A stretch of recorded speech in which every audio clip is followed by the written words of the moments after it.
start by asking you all, how do you approach roles based on literary characters? Do you, do you use it as a nice springboard, or do you get kind of frustrated with that having that much kind of reference point? With fear and trepidation will always be how I approach any literary or historical figure. Yeah, absolutely. And I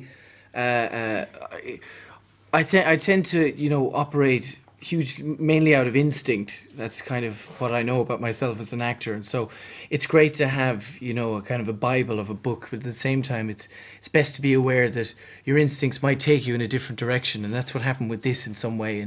And so I wanted to remain true to how I felt about the character, even though on the page it's probably, or in the book, it's probably quite different to what it is in the film. But then again, a film is a standalone piece, and that's how it should be. I get quite excited. I guess I did Mirror Mirror before this, so I kind of got the biggest trepidation out of the way playing someone that everyone's known for a much longer period of time. But I get quite excited to have the source material, but also to step away, like you said, and kind of it as a standalone piece. I was nervous as well, but I was also a fan of the book, so I already had a precedent in my head of who she should be, so I understand that perspective. But nerves, yeah, but more excited because it's a huge honor, because I love Clary, I was wondering, have any of you read the Mortal Instruments books to the end, or do you quite like the idea of leaving your character's fate as a surprise? Read them all. Except for the one that's not out. Yeah. We don't know anything about that. I'm not quite at the end, but I've read on. I've spoiled it for myself a wee bit. I know how supernatural and sleek and sexy I get in the next one. Ladies.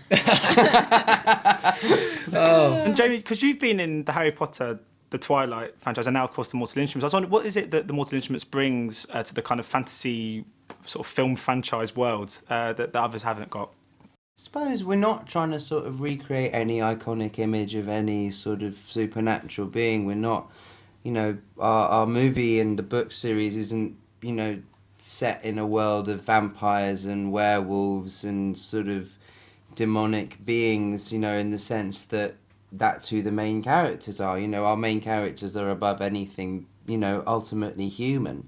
And I think that's what sort of sets it apart. In the same way that Twilight was no way at all similar to Harry Potter, this is not at all similar to Twilight or Harry Potter. They're always going to be, put together in the same pen because they're YA books, and they're fantasy. But, there's always been a fascination with the fantasy. There's always been a fascination with the unknown, And Lily, I was wondering, what's it like? Obviously, you're playing a very strong female lead, which seems to be something that seems to, there's more of these days in cinema. It must be quite encouraging to yourself as a young actress to know that roles like this are out there. Yeah, definitely. I mean, what separates Clary, I think, from other, female heroines maybe in certain other stories, is that she is very normal, but at the same time, she already is something supernatural. It's not like she's choosing to be a part of some supernatural herd or being or whatever. Herd. I couldn't think of the word. She wants to be a flying cow. She is very normal and vulnerable and all the things that every young girl is growing up, but at the same time kicks ass. So I think to know that there are roles out there that have both and make it very human in a either fantasy or kind of naturalistic world, that's what a real kind of heroine is to me. People that I look up to have this otherworldly quality about them, but they're also very relatable. And I was wondering, because you all wear a great array of costumes in this film, I was wondering if you were allowed to keep any of them, and if not, if there's any costumes in any of your previous films that you had desperately wanted to hold on to. They've cut my costume up, and it's part. You can get them in cards now. They did the same with mine. Yeah, there are these collector's cards that you can get Mortal Instruments, and there's like the Jace card, the Clary card, and which means the that we'll all be completely naked nude for the next movie. Yeah, completely because we have no budget for any more costumes. No, they all went into the cards. That said, I had this really cool pair of high top Nikes that I wore, and I kept those. You did? Yeah, I kept my Doc Martens. They're very cool. Yeah. Very you cool. got your Mirror Mirror dress. I do actually have my Mirror Mirror Swan outfit, which sat in my apartment freakily for months. I'd open the door and think there was someone in there, and it's just me.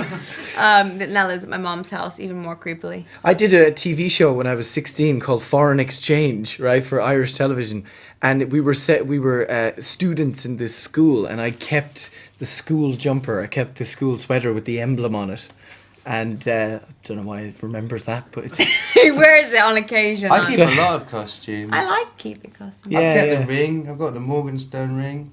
oh, that's a good one. Yeah, Yeah. that's a good one.